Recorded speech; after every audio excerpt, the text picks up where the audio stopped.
दोस्तों, यह कहानी एक गुरु और शिष्य की है, यानी कि एक टीचर और स्टूडेंट की है। यह कहानी आपको सोचने पर इतना मजबूर कर देगी कि आप किसी भी काम में कभी भी फेल नहीं हो पाओगे। तो यह कहानी शुरू होती है।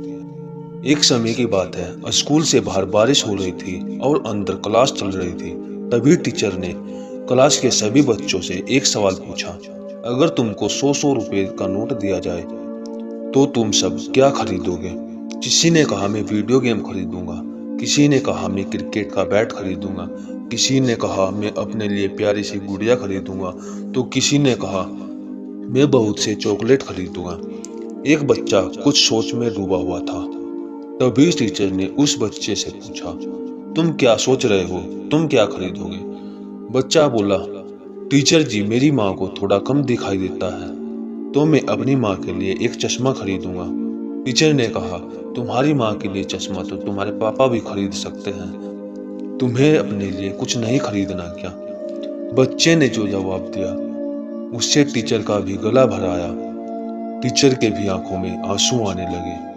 बच्चे ने कहा, सर, मेरे पापा अब इस दुनिया में नहीं रहे। मेरी माँ लोगों के कपड़े सिलकर मुझे पढ़ाती है और उन्हें कम दिखाई देने की वजह से वह कपड़े नहीं सिल पाती है। इसलिए सर, मैं मेरी माँ को एक चश्मा खरीद कर देना चाहता हूँ ताकि मैं अच्छे से पढ़ सकूँ, बड़ा आदमी बन सकूँ और अपनी माँ को सारी सुख सुविधा दे सकूँ। बच्चे की बात सुनकर टीचर बोला, बेटा, तेरी सोच ही तेरी कमाई है। यह 100 रुपये रखो और तुम्हारी माँ के लिए एक चश्मा खरीदो, और यह 100 रुपये उधार दे रहा हूँ। जब कभी कमाओ तो मुझे लौटा देना। और मेरी इच्छा है कि तू इतना बड़ा आदमी बने कि तेरे सर पर हाथ रखते वक्त मैं धन्य हो जाऊं। 20 वर्ष के बाद उसी स्कूल के बाहर बहुत बारिश हो रही थी और अंदर क्लास चल रही थी। अचानक स्कूल के बाहर जिला कलेक्टर की गाड़ी आकर रुकती है।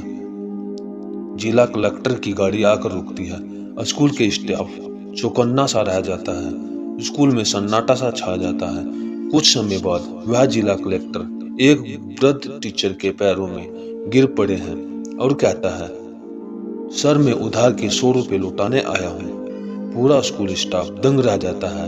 फिर वृद्ध टीचर झुके हुए नौजवान जिला कलेक्टर को उठाकर गले मिलते हैं और रो पड़ते हैं। तो दोस्तों, इस कहानी से हमें यह सीख मिलती है कि हमारे माता पिता हमें किस मजबूरी से, किस लाचारी से, कैसे कैसे करके हमें पढ़ा रहे हैं। हम अपने माता पिता की कभी भी मजबूरी का फायदा मत उठाओ और जितनी मेहनत कर सकते हो उतनी करो, ताकि आप अपने भविष्य में कुछ अच्छा कार्य कर सको। आज की कहानी में साथियों, अगर आपको कुछ सीखने को मिला तो कमेंट करके जरूर बताएं और हमारी वीडियो को अपने उन दोस्तों के पास शेयर जरूर करना जो अपनी माँ बाप की मजबूरी का फायदा उठाते हैं। धन्यवाद। जय श्री कृष्णा। राधे राधे।